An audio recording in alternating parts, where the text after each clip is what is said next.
Imagination I arose from, imagination I return to. Today we continue our conversations on being love. Having realized that I am love, living from the premise of it. By ordering our inner conversations to be from the premise of truth, knowing that I am love. To, as Neville states here, any time that you exercise your imagination lovingly on behalf of another, you are literally mediating God to them. So when we imagine people, friends, relationships, personal relationships, business relationships, romantic relationships, are we imagining our relationships to be from the premise of love, knowing that I am love fundamentally? Now is where the opportunity is to put off the former conversation if it is not from the premise of truth, which in the Bible is referred to as the old man. The following is from his Mental Diets lecture, where he articulates, he says, "We are told that as a man thinketh in his heart, so is he." So we know fundamentally the heart of reality being love. The individual that springs from the heart of reality, love, has a choice to witness life appearing from the premise of truth or from the premise of untrue beliefs. He says, to turn the tracks to which they are tied in the direction which they want to go, they must put off their former conversation, which is called in the Bible the old man, and be renewed in the spirit of their mind. Speech is the image of mind. Therefore, to change their mind, they must first change their speech. By speech is meant those mental conversations we carry on with ourselves. So we are at the point now where we are aware of our mental conversations that we have with people. We are aware of them. We imagine people and we imagine having conversations with them. Is it from the premise of truth, knowing that I am love? If not, is it from the premise of untrue belief, confessing I am not? To persist in untrue beliefs, generating unnecessary suffering, appearing as inharmonious relationships, personal life, business life, romantic relationships. The individual truly desires love, nothing wrong with that. Knowing that I am love, the individual now has the opportunity to carry on inner conversations with individuals, with people that they know, from the premise of love. And they appear that way. For everyone truly is love. As he said, anytime that you exercise your imagination lovingly on behalf of another, you are literally mediating God to them. Now, I didn't see it this way in the earlier stages. I thought these random conversations that I would have in my mind's eye with individuals had nothing to do with the appearances of the relationships. Yet when I started to change them, the relationships appeared differently. As mentioned, having realized that I am love, it is now clear, as you have realized that you are love, it is now clear if these mental conversations are not from the premise of truth. And so we change them. If they're not from the premise of truth, no shame and condemnation. They belong to the old man, as he said. To turn the tracks to which they are tied in the direction in which they want to go. All I truly desire is to be as I am, love. All I truly desire is to experience love, in and as the various relationships in my life, personal life, family life, business life, romantic life. To do so, he says, we must put off our former conversation, which is called in the Bible the old man, and be renewed in the spirit of our mind. So we know, certainly, if the mental conversations, the arguments, the unnecessary conflict, we know if we are further identifying with them, the old man, which continue to persistently appear accordingly as the outer appearances of life. By putting them off, they started to not appear that way. I trust you've noticed this as well. Over the years of applying this information from Neville, I experienced, to higher degrees, peace, love, happiness, bliss, fulfillment, in and as the relationships, physical relationships, and also the mental conversations. The mental conversations seem to automatically arise, knowing that I am love, happiness, peace, bliss, fulfillment, and thus automatically arise from the premise of truth. Having purified the mind from untrue beliefs through the practice. What is the practice? Well, as he describes here, he says, one day a girl told me of her difficulties in working with her employer. She was convinced that he unjustly criticized and rejected her very best efforts. Upon hearing her story, I explained that if she thought him unfair, it was a sure sign that she herself was in need of a new conversation piece. There was no doubt that she was mentally arguing with her employer, for others only echo that which we whisper to them in secret. So, no shame and condemnation. Now is where all the power is.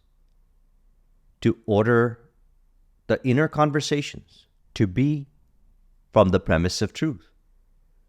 For these inner conversations, from the premise of arguing, not harmonious relationship, is not from the premise of truth.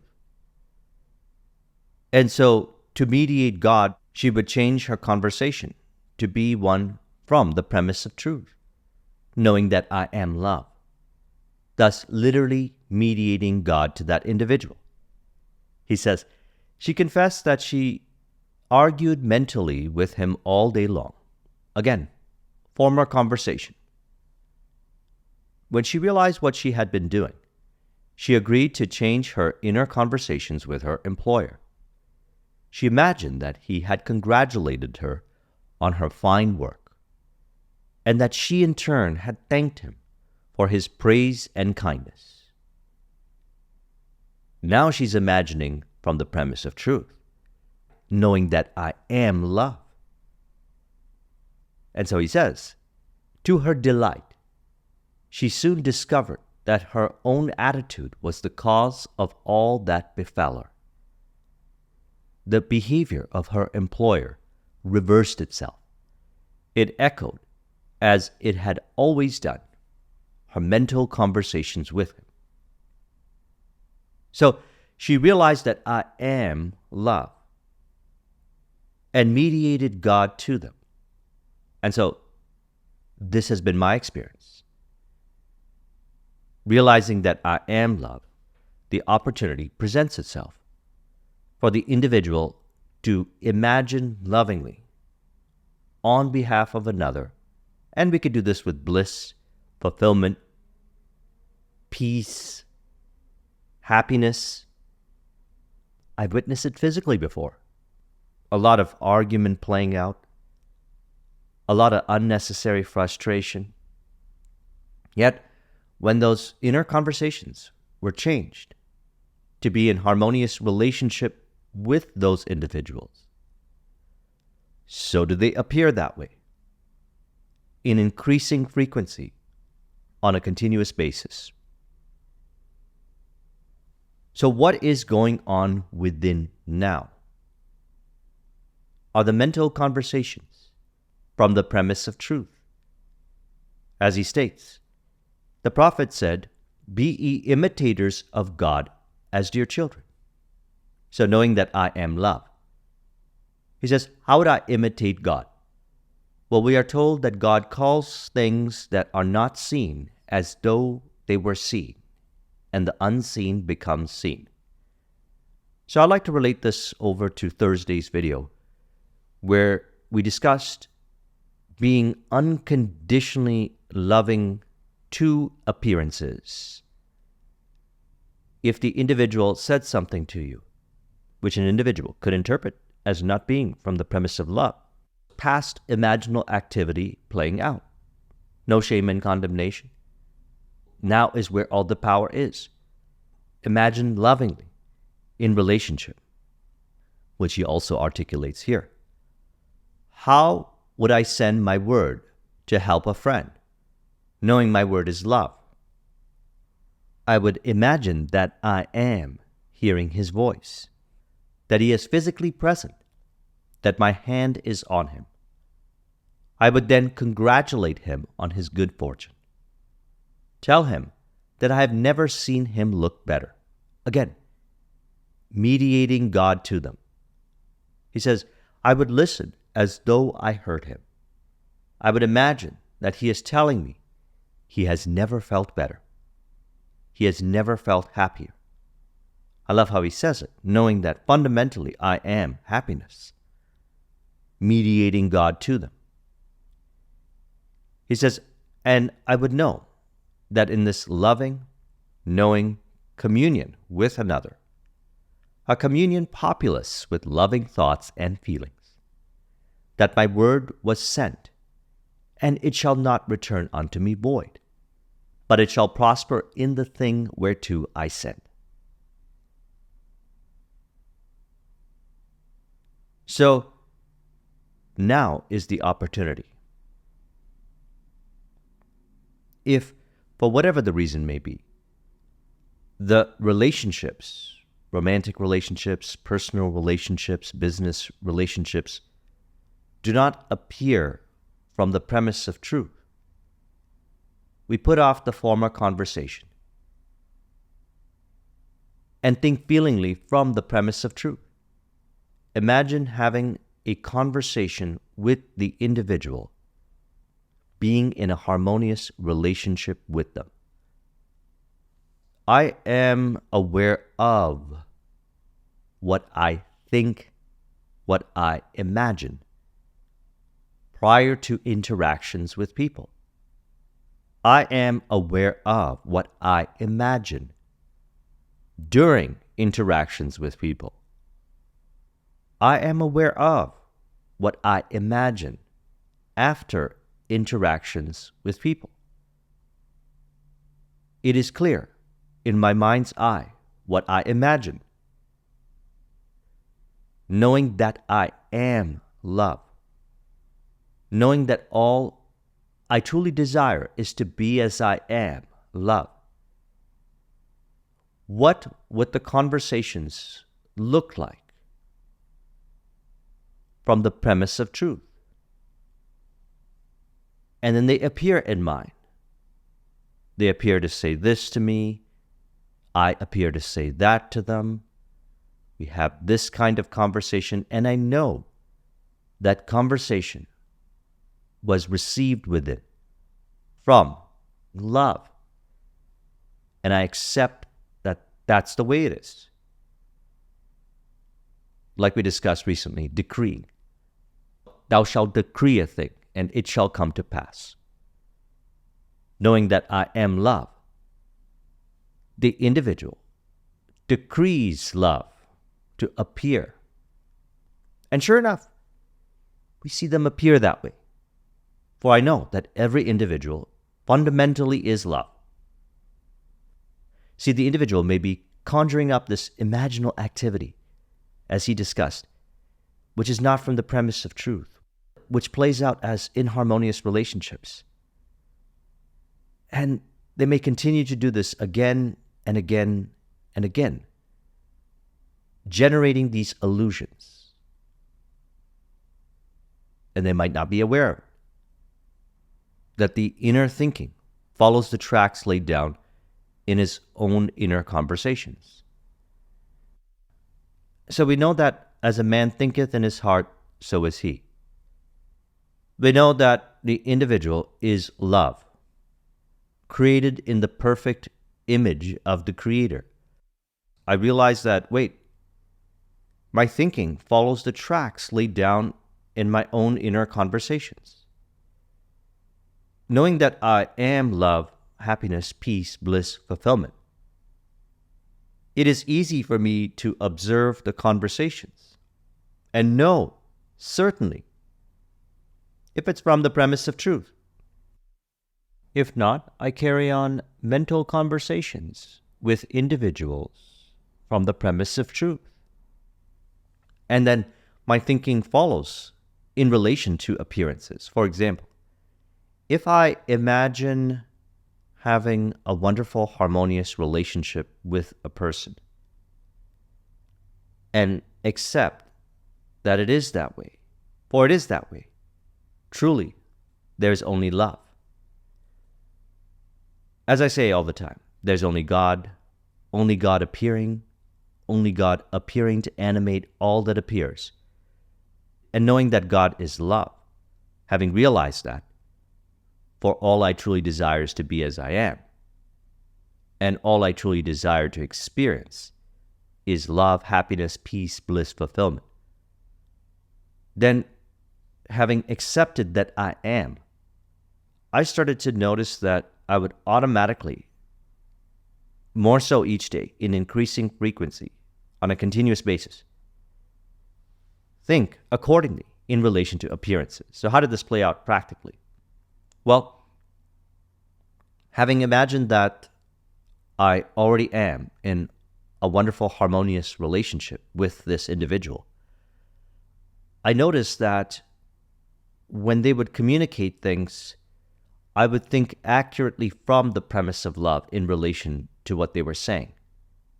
It appeared that a shift had occurred in which I realized that I am love. And then it continued to play out more and more so that way. This, what was referred to as the old man, was more so each day being put off. And what were the results of it physically? Well, the relationships appearing accordingly. And so it became easier to be aware of what I was imagining in relation with people. And if those conversations that I was imagining with them, which they would appear to echo, were not from the premise of truth, I would change them to be from the premise of truth, knowing that I am love. And they would continue to appear that way. And so during the conversations, I would think accurately in relation to what they were saying. So for example, if they had a challenge, I didn't shame or condemn them. If they were experiencing difficulties, I didn't see it that way. I started to see it as an opportunity. And I noticed that I wouldn't even need to convince them. The conversations automatically flowed in a direction where they appeared to accept themselves more so. They appeared to, in conversation with you, automatically appear to accept themselves. As mentioned, knowing that I am love, it's very apparent. So this is interesting, how everything changes by realizing that I am love. And things continue to remain the same as the conversations, the mental conversations, which, again, we are aware of prior to the interactions, during the interactions, after the interactions. As long as those mental conversations remain the same, they appear that way. If it's not from the premise of truth, they continue to appear that way. Conflict, argument, etc. Again and again and again. Yet, when those conversations are put off, by putting off, the way I like to relate to this is true self-acceptance, knowing that I am love. And so it's very easy then to be aware of what I imagine, knowing that I am truly love, and thus I am imagining love eternally. And so knowing that I am imagining lovingly from the heart of reality, the individual that appears then automatically starts imagining lovingly. Perhaps in the earlier stages, it didn't appear that way. It appeared as automatically the individual imagining from the premise of untrue beliefs, confessing I am not. Knowing that I am love, the individual starts to more so each day imagine lovingly and mediates God to them. Again, knowing that I am love mediates God to people, environment, circumstance, information. They see it lovingly more so, automatically.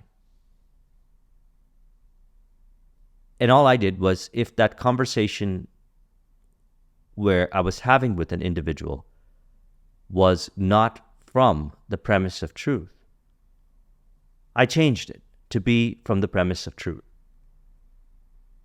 And then the appearances change. The old man fading away to realize that I am love and appearing as the individual being love, representing love, mediating God to them. So again, he says, how would I send my word, knowing that my word truly is love? How would I send my word to help a friend? I would imagine that I am hearing his voice, and that he is physically present, that my hand is on him. Then I would congratulate him on his good fortune, tell him that I have never seen him look better. I would listen as though I heard him. I would imagine that he is telling me that he has never felt better.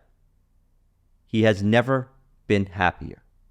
And I would know that in this loving, knowing communion with another, a communion populous with loving thoughts and feelings, that my word was sent, and it shall not return unto me void. Go back to the beginning here. I would imagine that I am hearing his voice. And I would know that in this loving, knowing communion with another, a communion populous with loving thoughts and feelings, that my word was sent, and it shall not return unto me void, but it shall prosper in the thing whereto I sent. And so, I titled the mind map, Imagination I Arose From, Imagination I Return To. So all I truly desire is to be as I am, knowing that I am love. We could say, I arose from imagination to appear to use the two gifts as stated in Hermetica, mind and speech, to send the word, knowing that my word is love, by imagining them lovingly, and they appear that way.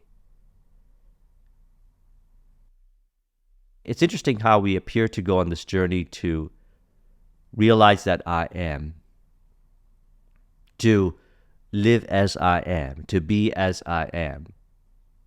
And it appears as this wonderful relationship of mediating God to another. And this plays out in our business relationships, friendships, romantic relationships, family relationships. I have observed these areas transform over the years through this simple practice. The simple practice of putting off former conversation that is not from the premise of truth, and carrying on mental conversations from the premise of truth, knowing that I am love. And doing this wherever I appear.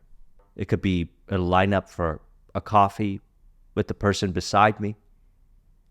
It could be at home when I think of a person. Prior to going to sleep, when I wake up in the morning, I am aware of what I think. I am aware of what I imagine. And it is very apparent if it is not from the premise of truth. Knowing that I am love, I truly desire to engage in a conversation with that individual mentally from the premise of love. Certainly, I know what it looks like. You know what it looks like. So you imagine them that way, and then they appear that way, synchronistically. I trust you've noticed this. In the earlier stages, the conversation was not from the premise of truth. It was from the premise of identification to an untrue belief. And they would appear to echo those conversations. Argumentative conversations. Again and again and again. And then there was finger pointing to what? Visible causes. There is no visible cause. There's only one cause within. Exodus 3:14. And God said unto Moses, I am that I am. And so knowing that I am love, I put off that conversation. And they appeared to have a wonderful, harmonious relationship with me. And I realize this, for their true nature is love, happiness, peace, bliss, fulfillment. I've had this conversation with many individuals. All they truly desire is to experience life from the premise of truth. Love, happiness, peace, bliss, fulfillment. When the mental chatter quiets, this is what they say. So I imagine them that way. And so, of course, they would appear that way. Why would they deny being love, happiness, peace, bliss, fulfillment? Why would they deny love? As Neville said, anytime that you exercise your imagination lovingly on behalf of another, you're literally mediating God to them. Why would they deny love? Knowing that they are fundamentally love. Knowing that I am fundamentally love. All individuals arise from and thus return to love. So here I have an opportunity to witness that playing out as wonderful, harmonious relationship. That is what they truly desire. That is what I truly desire. And so we imagine them accordingly. Again, how do we do it? How would I send my word to help a friend, as he said? Which we could say is helping ourselves to realize that I am love. It appears as an individual having contributed to that realization or coming to that conclusion on their own, because a lot of times I find that when I have a conversation with them, they share a story of how they too came to that realization of fundamentally being love. He said, I would imagine that I am hearing his voice, that he is physically present, that my hand is on him. I would then congratulate him on his good fortune, tell him that I have never seen him look better. I would listen as though I heard him. I would imagine that he is telling me he has never felt better. He has never been happier. And I would know that in this loving, knowing communion with another, a communion populous with loving thoughts and feelings, that my word was sent, and it shall not return unto me void, but it shall prosper in the thing whereto I sent. So again, as he mentioned, any time that you exercise your imagination lovingly on behalf of another, you are literally mediating God to them. So I trust you found this video to be helpful. Let's conclude this with an auto-suggestion to further encourage. You could say, knowing that I am love, I imagine ideally to be in loving, harmonious relationship with people. Friendships, romantic relationships, business relationships. I automatically imagine from the premise of truth, for I know that I am love. I am aware of what I imagine. Thus, I clearly choose to imagine from the premise of love, prior to interaction, during interaction, after interaction, physically with individuals. For I know that imagination I arose from, imagination I return to, knowing the source to be love, happiness, peace, bliss, fulfillment.